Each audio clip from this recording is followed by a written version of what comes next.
ഉല്പത്തിപ്പുസ്തകം അദ്ധ്യായം 25. അബ്രാഹാം വേറൊരു ഭാര്യയെ സ്വീകരിച്ചു. അവൾക്ക് കെതൂറാ എന്നു പേർ. അവൾ അവന് സിമ്രാൻ, യൊക്ശാൻ, മെദാൻ, മിദ്യാൻ, യിശ്ബാക്, ശൂവഹ് എന്നിവരെ പ്രസവിച്ചു. യൊക്ശാൻ ശെബയാ, ദെദാൻ എന്നിവർക്ക് ജന്മം നൽകി. ദെദാന്റെ പുത്രന്മാർ അശൂരീം, ലെത്തൂശീം, ലെയുമ്മീം എന്നിവർ. മിദ്യാന്റെ പുത്രന്മാർ ഏഫാ, യഫർ, ഹനോക്, അബീദാ, എൽദാഗാ എന്നിവർ. ഇവർ എല്ലാവരും കെതൂറയുടെ മക്കൾ. എന്നാൽ അബ്രാഹാം തനിക്കുള്ളതൊക്കെയും യിസ്ഹാക്കിന് കൊടുത്തു. അബ്രാഹാമിനുണ്ടായിരുന്ന വെപ്പാട്ടികളുടെ മക്കൾക്കോ അബ്രാഹാം ദാനങ്ങൾ കൊടുത്തു. താൻ ജീവനോടിരിക്കുമ്പോൾ തന്നെ അവരെ തന്റെ മകനായ യിസ്ഹാക്കിന്റെ അടുക്കൽ നിന്ന് കിഴക്ക് ദേശത്തേക്ക് അയച്ചു. അബ്രാഹാമിന്റെ ആയുഷ്കാലം 175 വർഷം ആയിരുന്നു. അബ്രാഹാം വയോധികനും കാലസമ്പൂർണ്ണനുമായി നല്ല വാർദ്ധക്യത്തിൽ മരിച്ച് തന്റെ ജനത്തോട് ചേർന്നു.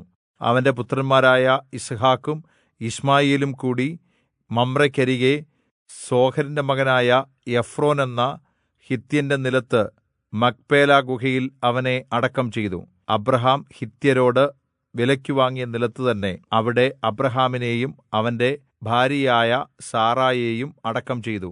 അബ്രാഹാം മരിച്ചശേഷം ദൈവം അവന്റെ മകനായ യിസ്ഹാക്കിനെ അനുഗ്രഹിച്ചു. യിസ്ഹാക്ക് ബേർലഹയിരോയിക്കരികെ വസിച്ചു. സാറായുടെ ഈജിപ്റ്റുകാരിയായ ദാസി ഹാഗാർ അബ്രാഹാമിന് പ്രസവിച്ച മകനായ യിശ്മായേലിന്റെ വംശപാരമ്പര്യം. അവരുടെ ജനനക്രമം അനുസരിച്ച് പേരുപേരായി യിശ്മായേലിന്റെ പുത്രന്മാരുടെ പേരുകൾ ഇവയാണ്. യിശ്മായേലിന്റെ ആദ്യജാതൻ Nebaioth, Kedar, അദ്ബേൽ, Mibsam, Misma, ദൂമ, മശ, Hadad, തേമ, യദൂർ, Naphish, കേദമ. 12 പ്രഭുക്കന്മാരായ യിശ്മായേലിന്റെ പുത്രന്മാർ അവരുടെ ഗ്രാമങ്ങളിലും പാളയങ്ങളിലും വംശം വംശമായി ഇവർ ആകുന്നു. അവരുടെ പേരുകൾ ഇവ തന്നെ. യിശ്മായേലിന്റെ ആയുഷ്കാലം 137 വർഷമായിരുന്നു. അവൻ മരിച്ചു തന്റെ ജനത്തോട് ചേർന്നു. ഹവീലായിൽ നിന്ന് അശൂരിലേക്ക് പോകുന്ന വഴിയിൽ ഈജിപ്റ്റിന് കിഴക്കുള്ള ശൂർ വരെ അവർ പാർത്തിരുന്നു. അവർ ചാർച്ചക്കാരിൽ നിന്നെല്ലാം അകന്നാണ് ജീവിച്ചത്. അബ്രാഹാമിന്റെ മകനായ യിസ്ഹാക്കിന്റെ വംശപാരമ്പര്യമാണിത്. അബ്രാഹാം യിസ്ഹാക്കിനെ ജനിപ്പിച്ചു. യിസ്ഹാക്കിന് 40 വയസ്സായപ്പോൾ അവൻ പദ്ദൻഅരാമിലുള്ള അരാമ്യനായ ബെഥുവേലിന്റെ പുത്രിയും അരാമ്യനായ ലാബാന്റെ സഹോദരിയുമായ റിബെക്കയെ ഭാര്യയായി സ്വീകരിച്ചു.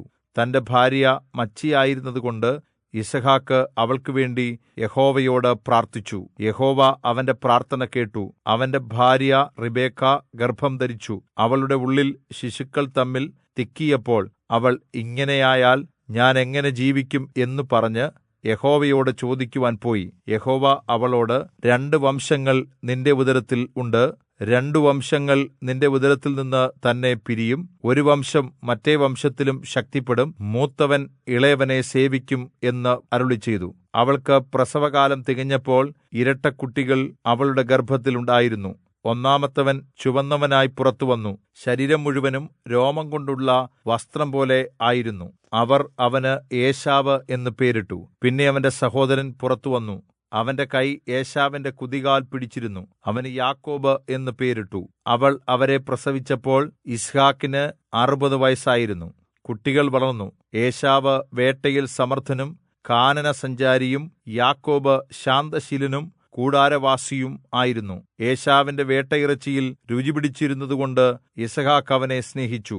റിബെക്കയോ യാക്കോബിനെ സ്നേഹിച്ചു. ഒരിക്കൽ യാക്കോബ് ഒരു പായസം വെച്ചു.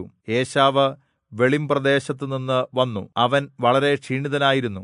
ഏശാവ് യാക്കോബിനോട്, ആ ചുവന്ന പായസം കുറെ എനിക്ക് തരേണം, ഞാൻ വളരെ ക്ഷീണിച്ചിരിക്കുന്നു എന്ന് പറഞ്ഞു. അതുകൊണ്ട് അവന് ഏദോം, ചുവന്നവൻ എന്നു പേരായി. നിന്റെ ജ്യേഷ്ഠാവകാശം ഇന്ന് എനിക്ക് വിൽക്കുക എന്ന് യാക്കോബ് പറഞ്ഞു.